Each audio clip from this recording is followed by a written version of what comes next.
adalah dosen di Universitas Prima Indonesia dan beliau ini adalah dosen pengampu mata kuliah biopsikologi. Dan juga guys, yang paling epicnya lagi, ibu ini adalah konsen di penanganan ABK sebagai terapis. Selamat datang ibu. Terima kasih. Terima kasih. Iya, terima kasih sudah bersedia. Nah, di podcast kita pada hari ini kita mengangkat tema yang sangat unik nih dan juga sangat mungkin membuat kita bersemangat untuk membahasnya, yaitu bagaimana otak menciptakan persepsi, bahasa, dan komunikasi. Kenaan sama biopsikologi ya? Iya Bu. Jadi Bu, kan kita kan sebelum masuk ke persepsi dan komunikasi dulu nih Bu, berarti kan semua yang kita lakukan di kehidupan kita ini dipengaruhi oleh otak ya, atau dikendali oleh otak gitu. Jawab nih. Iya. Ya, sebelumnya saya dari Fakultas Psikologi ya, tadi saya lupa. Oh iya. Fakultas Psikologi Unpri. Ya, jadi ini jelas. Ya, jadi artinya fungsi sistem saraf pusat. Ya kan? Kebayang kalau kita nggak punya otak, misalnya. Dalam makna sebenarnya ya. Iya. Atau cedera otak, misalnya. Kan nggak mungkin juga nggak punya otak ya. Cedera otak, misalnya. Nah, berarti di situ sel saraf neuron ini kan tidak bisa berkembang. Ya, makanya kemarin ini saya kasih contoh gitu. Kemarin minggu lalu, 2 minggu lalu itu kita itu di kampus dengan mahasiswa, justru tugasnya itu ke SLB. Mereka melihat langsung. Inilah teman-teman yang bermasalah dengan neuronnya, gitu, ya kan? Tunanetra, tunarungu, tunagrahita, gitu. Termasuk juga yang SLB itu autis, ADHD, gitu. Nah, jadi mereka terutama di neurotransmitternya ya. Itu neurotransmitter, artinya ketidakseimbangan neurotransmitter di otak, itulah dia faktanya gitu. Dengan anak-anak teman-teman di SLB. Gitu. Jadi kita belajar dulu tuh di kelas tentang neuron, tentang otak, dan kita ke lapangan melihat begitulah fenomena kalau terganggu secara neuron. Gitu. Jadi memang otak sebagai sistem pusat, sistem saraf pusat selain sumsum tulang belakang, itu ada 2, otak dan sumsum tulang belakang.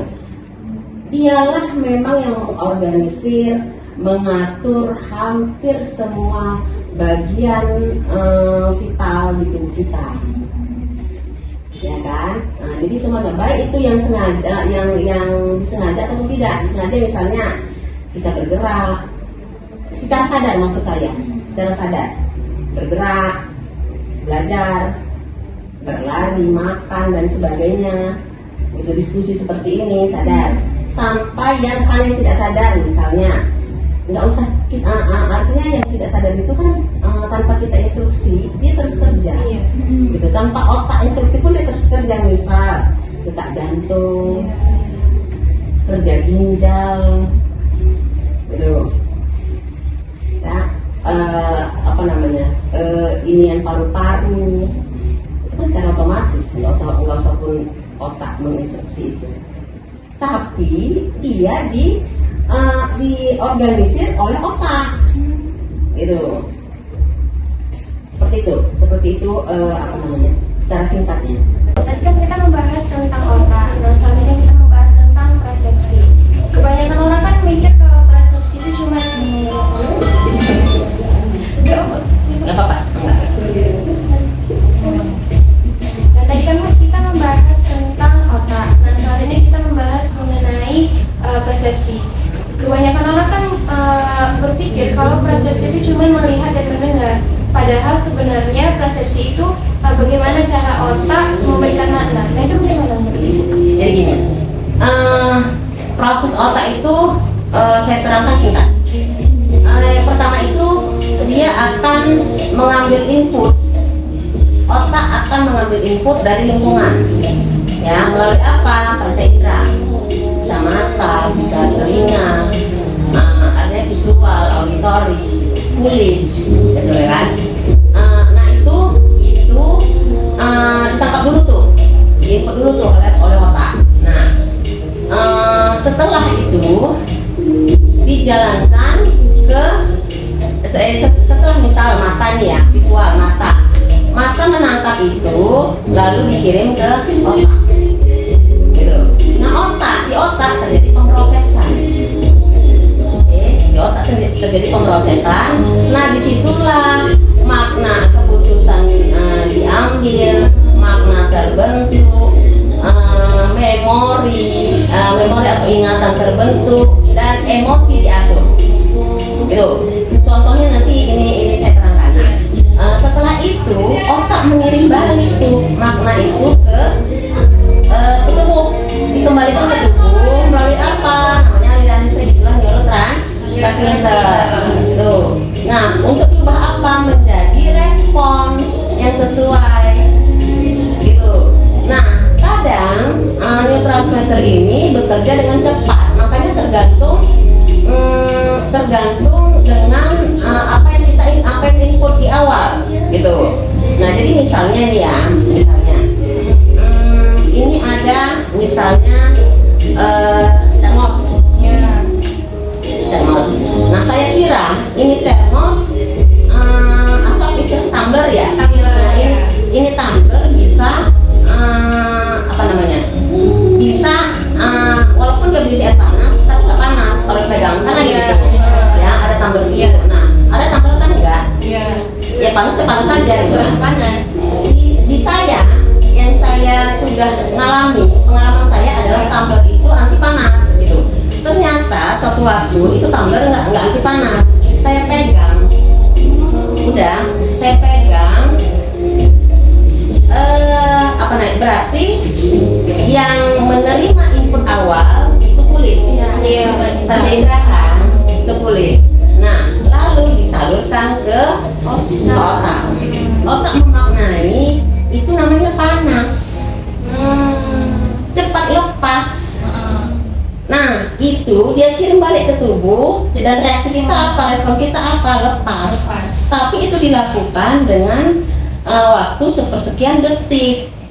Itulah tadi neurotransmitter yang Spontan, cepat, spontan, bisa jadi spontan, itu yang spontan. Tapi ada juga yang enggak. Misalnya kita ngambil keputusan, ikut enggak ya kan? Ya kan, misalnya kita misalnya melihat nih dari visual, melihat ada yang jatuh, misalnya di jalan ada yang jatuh. Kebetulan yang jatuh perempuan, bawa anak, ibu-ibu. Nah kita lihat tuh, otak menafsirkan jatuh, tolong, atau jangan. Gitu, jangan. Karena Anda mengejar waktu. Misalnya mau masuk nih, gitu. Nah artinya dibalikkan lagi ke keputusan kita. Itu dia, kalau otak bilang jangan berarti kita terus. Kalau otak bilang bantu, kita turun, bantu. Gitu kira-kira. Padahal kalau misalnya kita melihat jurang yang gantung, seru kayak pemikiran kita nggak tahu ya. Iya, ini dimaknai jangan dekat. Kalau dekat nanti kepleset jatuh. Gitu. Makanya kita mundur. Gitu kan? Itu gitu bisa. Nah, jadi kalau untuk persepsi sendiri, kan persepsi ya. Persepsi sendiri kita harus bedakan ini antara sensasi dan persepsi. Antara sensasi dan persepsi. Sensasi itu apa yang murni kita lihat. Apel adalah dimaknai oleh otak adalah buah-buahan. Salah satu buah warnanya merah, ada yang hijau. Terus ada di depan makan. Respon kita makan. Ya. Nah, ini pada saat kita lihat itu apel warna merah, ada yang warna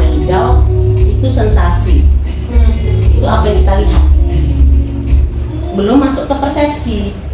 Nah, begitu masuk ke persepsi, begitu masuk ke otak, dimaknai kan? Iya. Ini namanya persepsi. Sudah, persepsi. Ada yang gini.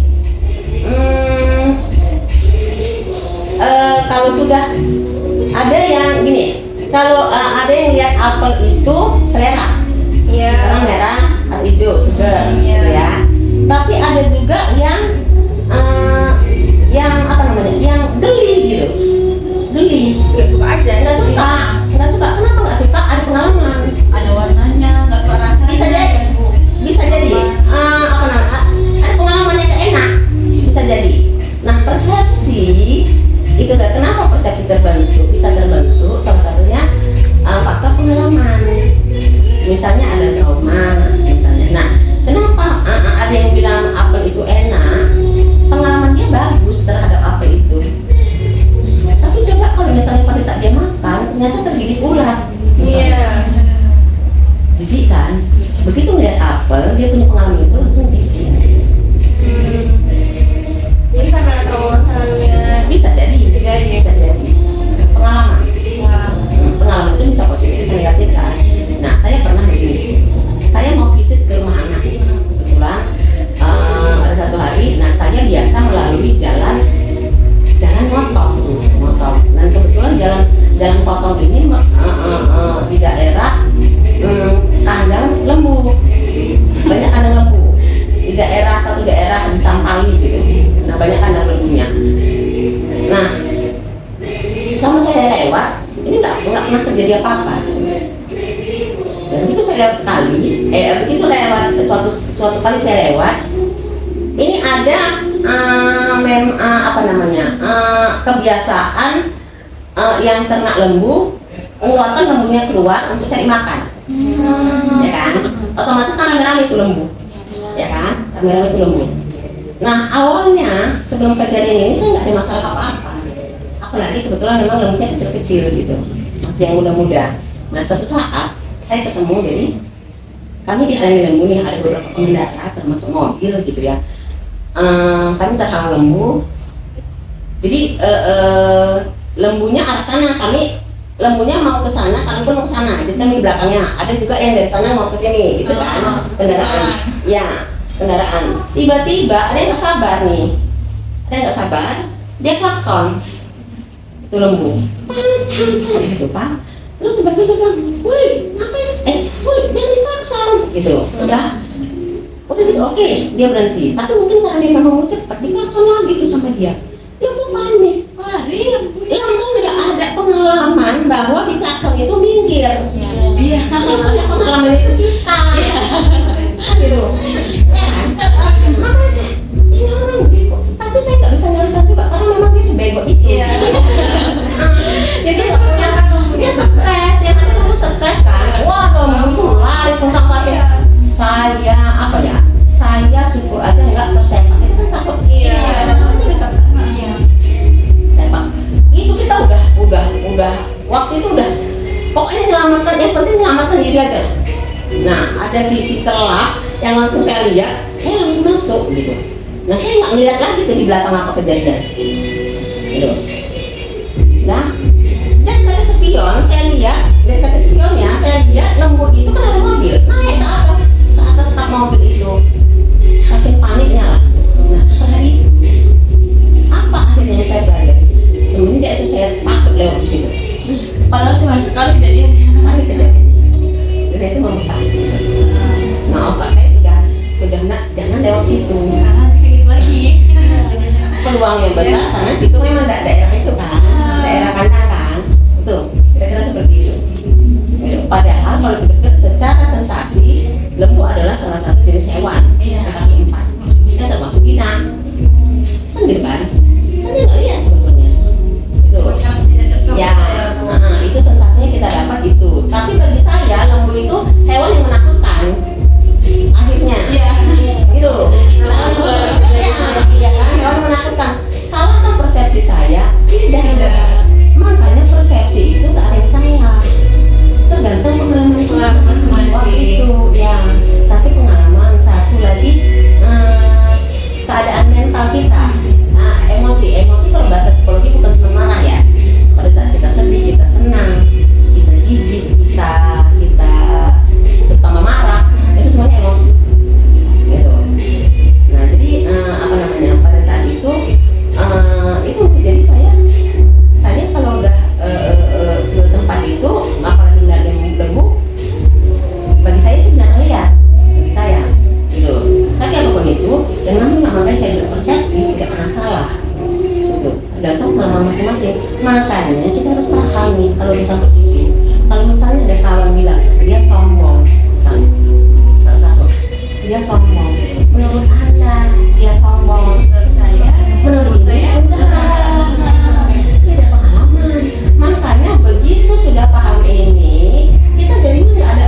satu Iya. sama psikologi umum. Oh.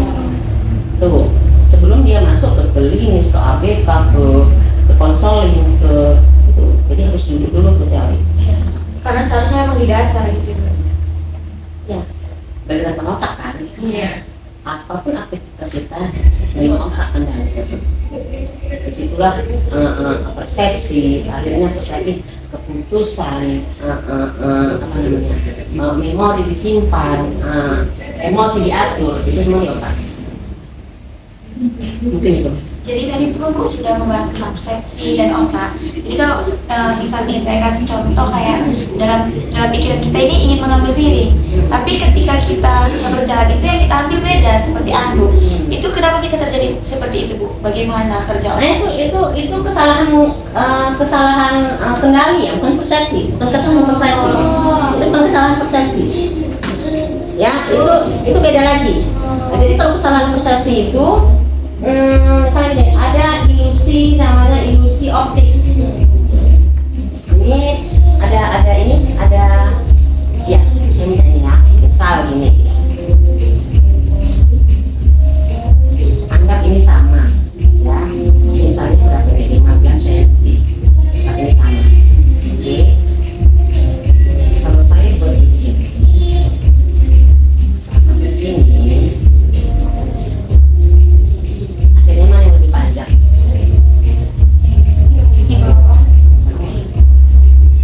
Padahal sama, hanya pengaruh ini. Iya, besar. Kok panjang?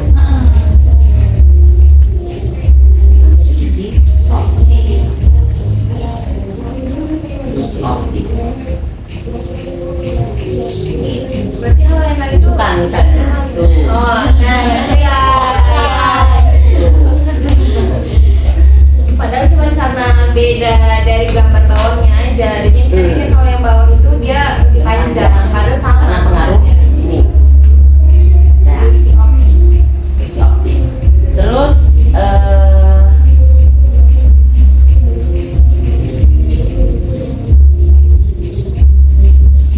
nih misalnya Apa namanya? Pulva.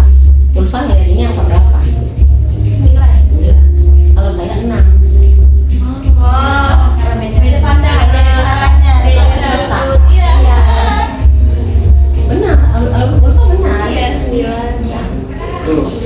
Terus ada lagi misalnya gini. Misalnya apa ya? Ada seseorang yang rapi, bersih gitu ya. Atau lawan jenis lah ya. Keren ya. Udah. Kita berharap dia itu memang rapi, bersih, sesuai dengan ininya kan. Ternyata setelah diajak ngomong, nggak nyambung nih. Dengan yang kita pikirkan. Persepsi kita udah wah Udah mulai. iya. Bahasa sadarnya ekspektasi kita udah tinggi. Iya. Sesuai sama realitanya. Ya, atau sebaliknya misalnya kayaknya urakan nih, urakan Gantul gitu. enggak dulu. Begitu diajak ngomong kelihatan enak, nyambung, humble misalnya. Banyak wawasannya. Ini wawasannya benar. Nah, jadi tadi tuh bukan persepsi, bukan masalah persepsi, tapi karena memang kelelahan otak. Itu kalau persepsi bukan karena kelelahan otak. Jadi kayak salah fokus gitu ya. Ya, nah bisa jadi kita nggak fokus nih, tidak fokus, terus apa yang pada saat itu posisi di dekat kita, misalnya yang posisi ini, yang paling dekat ini rak piring nih, kita mengambil anduk padahal nih, yang paling dekat tuh jadinya rak piring, jadinya ada piring, gitu. Tapi aku nggak mau ngambil ini, aku ngambil anduk loh gitu. Dan itu biasanya otak lelah atau saya sering kali gini pada saat naik motor ngambil dah padahal Iya, sini iya, sering juga kayak gitu memang. nggak fokus Iya. ada persepsi Lelah aja jadi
branding. Iya. Kan ya dia beda. Iya. Makanya saya pakai ada Instagram. Kalaupun kemarin ada Instagram, tapi silakan coba Endang Indayani biasa ya, Endang Indayani gitu. Nggak ada ininya, nggak ada postingan, karena itu waktu itu keperluan untuk podcast juga waktu itu kami. Jadi itu makanya saya buka Instagram, tapi postingannya nol. Gitu. Saya lebih banyak posting apapun itu di TikTok, tapi pun itu lebih ke update lah ya, update kejadian, update apa gitu. Jadi saya nggak receh juga, misalnya apapun aktivitas saya taruh di situ, nggak begitu. Saya modelnya nggak begitu gitu. Oke. Jadi tadi kan ibu bilang bahwasannya yang tadi Aura bilang kan contohnya dia pengen ngambil piring yang keambil handuk itu karena kelas otak gitu kan. Nah jadi ini saya nih pengalaman bu dalam pembahasan bahasa gini kan bu. Itu saya pernah ngalamin dimana saya pengen bilang saya mau pergi, tapi saya bilang mau lain gitu. Itu gimana tuh? Nah itu ada kaitannya sama. Ada kaitan nggak sama otak juga? Oh ya, jelas lah ya. Jadi ini otak itu pengaruhnya ke perilaku, emosi dan kognisi. Nah kognisi ini termasuklah dalam hal bicara bahasa gitu ya. Nah bahasa itu bisa berupa bicara, komunikasi. Bedanya apa? Bicara tanpa makna pun bicara, gitu. Mengeluarkan kata atau kalimat tanpa makna itu bicara. Tapi kalau sudah komunikasi itu penuh dengan makna. Itu bedanya bicara sama komunikasi. Nah, sebentar. Kalau untuk yang bahasa ini saya sebentar ya, PPT saya yang tadi siapa? Aura. Aura itu yang tadi yang Aura bilang itu kesalahan tindakan. Salah tindakan. Yang tadi mau ngambil piring, tadi bilang lain atau sebaliknya, gitu. Itu kesalahan tindakan, tidak ada ininya sama persepsi. Oke. Kalau untuk bicara, bicara itu kan bicara dan bahasa. Otak paling kompleks dalam bekerja pada saat kita berbicara, pada saat komunikasi.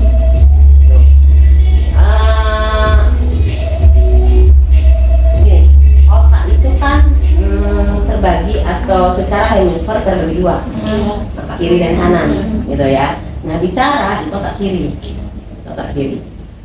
Jadi area yang tersangkut itu ada namanya Wernicke. Tuh, terletak di mana? Di lobus temporal kiri. Makanya berkaitan sama kiri, namanya otak kiri. Tuh ya. Fungsinya apa? Memahami dan menginterpretasikan bahasa, lisan dan tulisan. Tuh. Kerusakan pada area ini menyebabkan afasia Wernicke, artinya di mana seseorang dapat berbicara dengan lancar, tetapi ucapannya seringkali tidak masuk akal dan sulit memahami ucapan orang lain. Saya punya teman, kenapa akhirnya saya males berkomunikasi sama dia? Karena nggak masuk akal saya. Nggak nyambung aja gitu. Iya, kalaupun nyambung tapi dia terlalu berlebihan. Untuk seorang dia, misalnya untuk seorang Rahmi, ya mungkin gitu loh, karena nggak masuk di otak saya gitu. Jadi membual. Nah hati-hati makanya orang yang selalu membual tidak sesuai dengan relate, tidak relate gitu. Nah ada kerusakan di area ini. Kerusakan di area ini, dan terutama di lobus temporal kirinya. Tuh. Terus biasanya orang begitu pun susah memahami apa yang kita katakan. Gitu. Bisa jadi ulang-ulang pun dia kurang paham. Bisa jadi Harus dijelaskan dengan cara lebih banyak pun nasipan.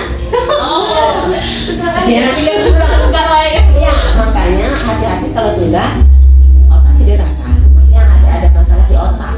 Nah, itu. Nah, selain Wernicke ini tadi ada namanya Broca. Area Broca. Letaknya di mana? Ini produksi bahasa.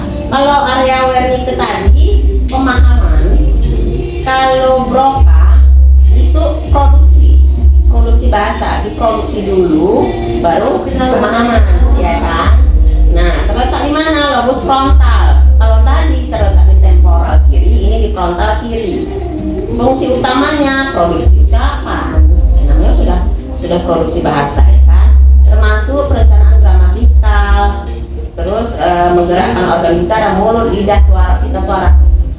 Tuh, ya. Kerusakan pada area ini menyebabkan apa? Seseorang mengerti bahasa tetapi sulit untuk berbicara. Ucapan lambat, terhenti atau tidak lancar. Saya punya murid gini. Akhirnya gurunya mencap dia bodoh. Inilah pentingnya kenapa salah satunya saya singgung langsung nih, manfaat di BK nih, urusan sama siswa, kan? Baik itu sebagai BK atau nanti sebagai wali kelas, kan gitu. Nah, saya punya murid itu lidahnya anak SD kelas 2, anak SD kelas 4 waktu itu. Nah, kelas 1, 2, 3 dia nggak bisa baca, lidahnya rupanya. Dari mana saya tahu?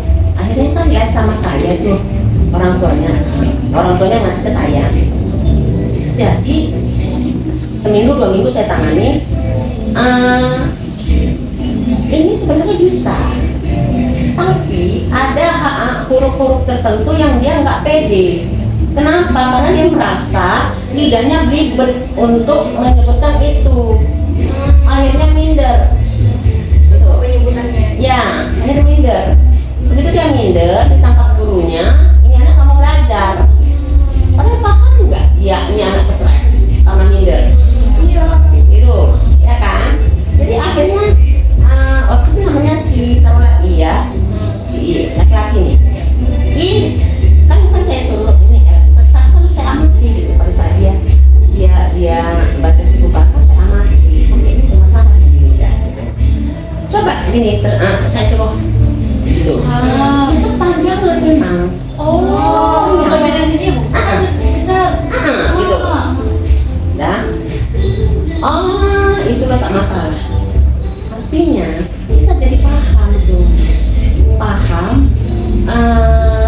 cari akar masalah. Gitu.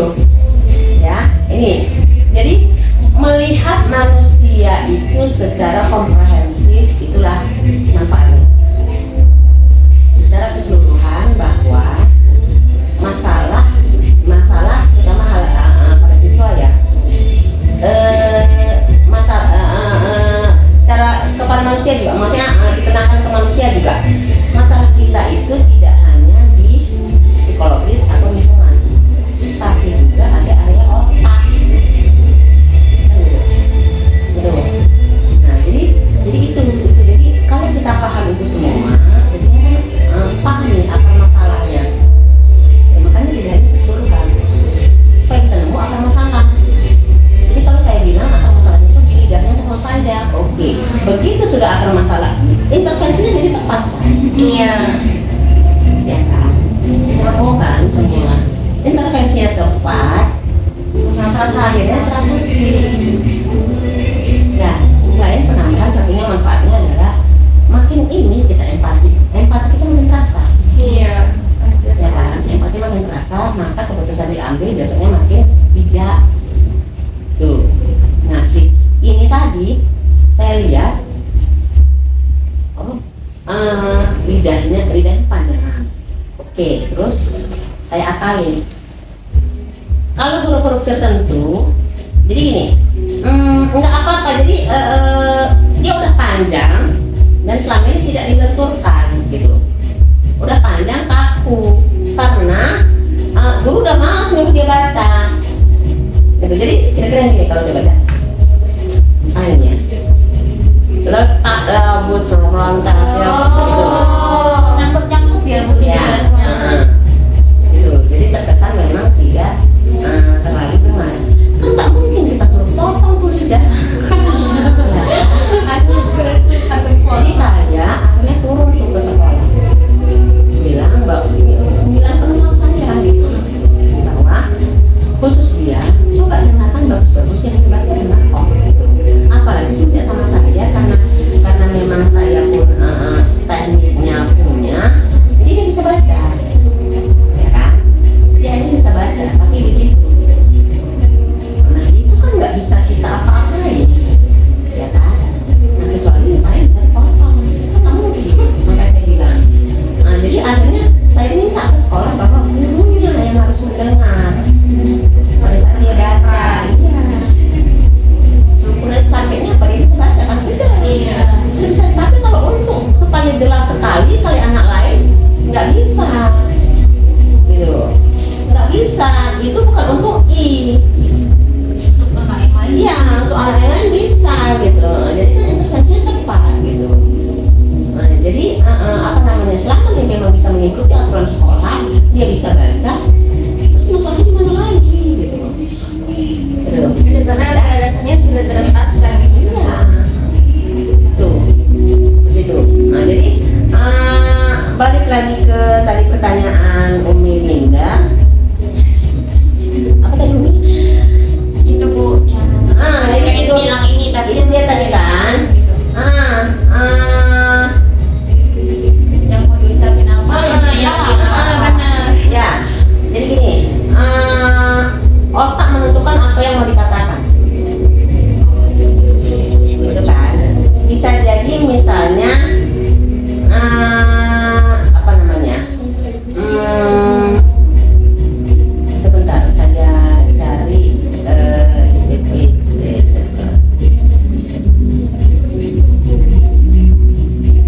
Jadi apa yang gimana tadi ini Saya apa nih? Saya bilang saya mau pergi tapi yang saya ucapin itu malah lain gitu Bu.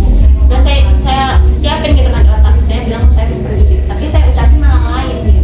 Saya Ya. bilang, Ya itu apa namanya, bisa jadi kesalahan pemahaman tadi, kesalahan di Wernicke ini tadi gitu. Nah, jadi secara produksi suara kita mau ngomong itu,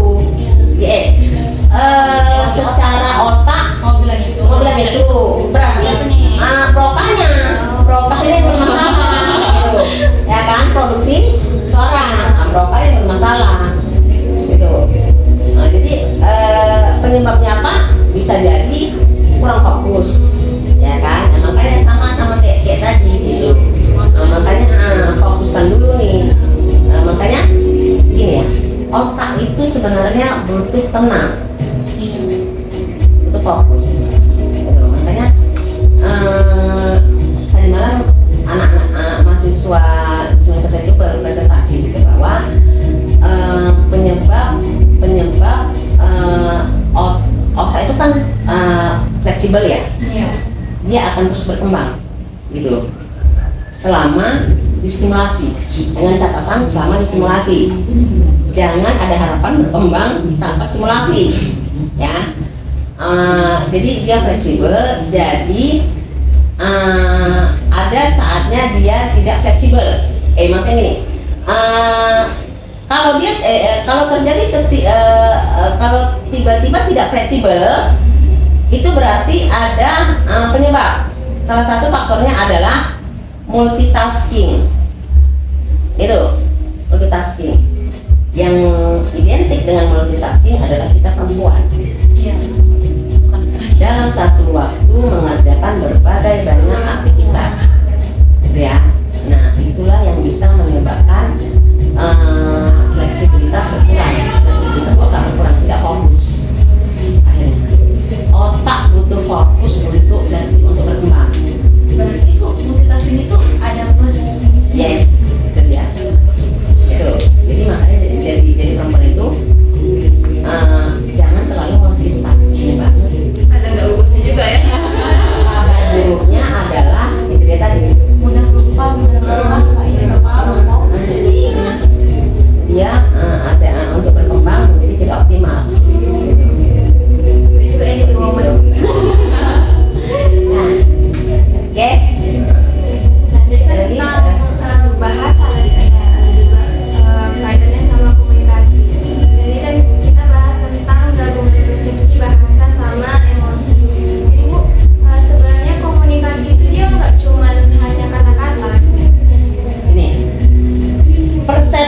itu inti dari komunikasi. Ya. Apa namanya? Apa istilahnya? Sebentar. Nih.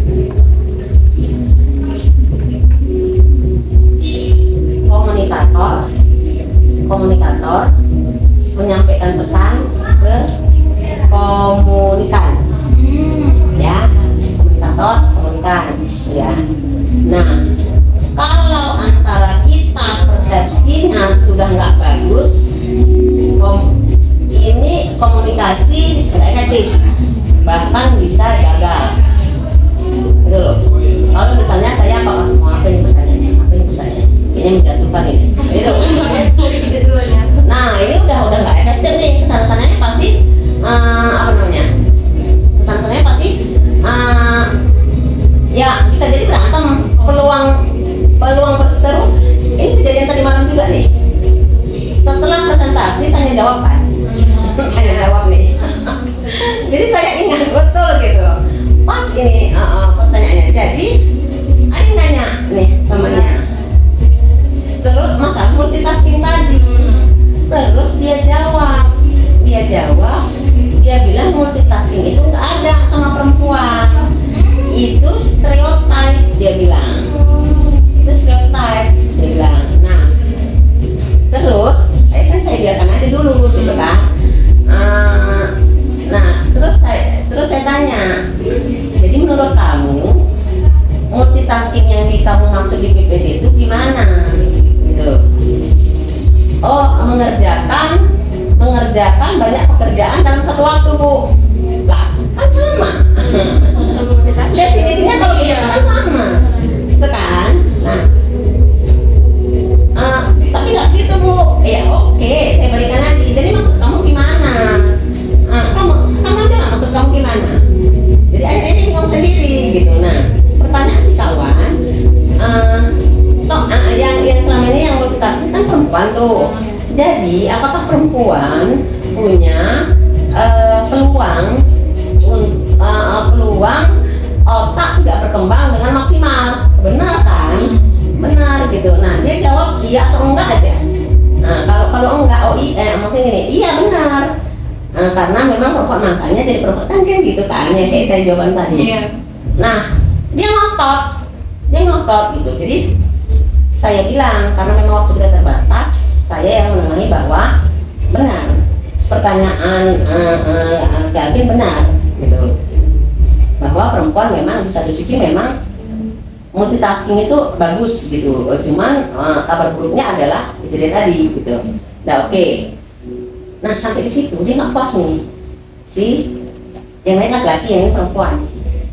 Nah sampai saya bilang C, kalau memang nggak puas nanti jumpain saya bilang, karena kita ngejar waktu. Dan benar setelah selesai dia jumpain terus saya, dia bilang gini, Ibu tapi nggak begitu Bu, gini mana jurnalnya ngomong sama saya harus pakai landasan. Iya, kamu tadi tuh asumsi, nggak bisa gitu. Nah sementara kalau saya bilang kayak gitu, itu yang ngomong bukan saya gitu, bahwa perempuan multitasking gitu kan, itu bukan saya gitu. Nah oke. Terus saya coba googling, ada HP kan, saya bilang, nah dapatnya itu multitasking. Nah oke. Terus dia bilang mukanya udah mulai merah nih, nangis. Terus tapi sekarang memang gitu Bu gitu. Tapi seperti memang gitu Bu, saya entah kenapa, entah saya pun nggak tahu salah saya, intinya mereka slack. Oh, udah nggak bagus duluan sih. Kan saya nggak paham mereka slack atau enggak. Iya, kita yang di luar cuma belajar Ya, si Calvin itu juga kemarin waktu teman yang lain presentasi juga nanya, dan pertanyaannya sama.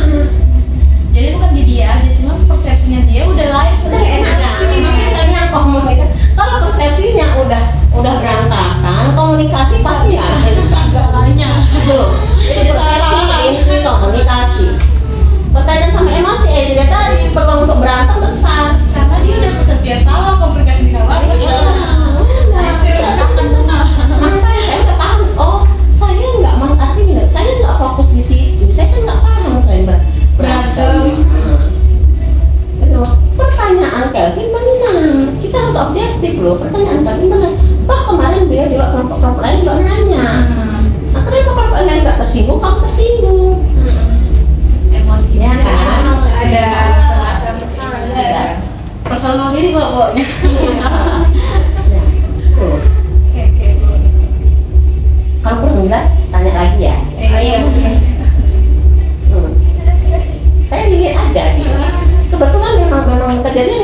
jalan gitu. Nah, setelah kita membahas panjang lebar tadi mengenai otak, persepsi, bahasa, jadi memang dapat kita ketahui bahwa kalau memang hal itu berpengaruh besar kan sama kehidupan kita sehari-hari, bagaimana kita bertindak, bagaimana cara kita mau emosi, bahasa kita, dan juga cara kita berkomunikasi. Nah, sekian podcast kita pada hari ini. Terima kasih juga kepada Ibu sudah berhadir kembali. Terima kasih atas ilmunya. Tambah wawasan kami juga gitu kan. Sama belajar. Sama belajar. Terima kasih banyak Ibu. Dan untuk teman-teman, semoga hasil podcast kami pada hari ini dapat menambah wawasan kepada teman-teman mengenai bagaimana